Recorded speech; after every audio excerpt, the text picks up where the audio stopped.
တိုက်သလုံးလုံးနဲ့ခါရဖြစ်ပါလားရှင်နဲ့ရှိမှတဲ့ဒီလိုပေါ်မယ်ရေလုံးလာဖို့ပြေတော့မြေကြီးကြီး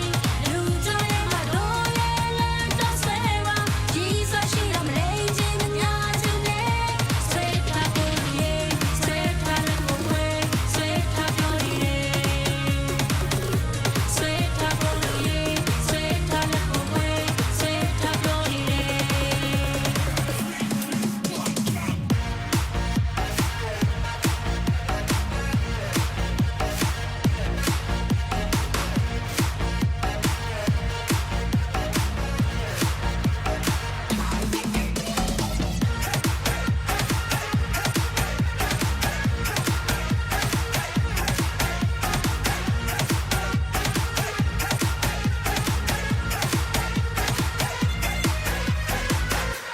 ညာတက်ခဲ့ရင်တို့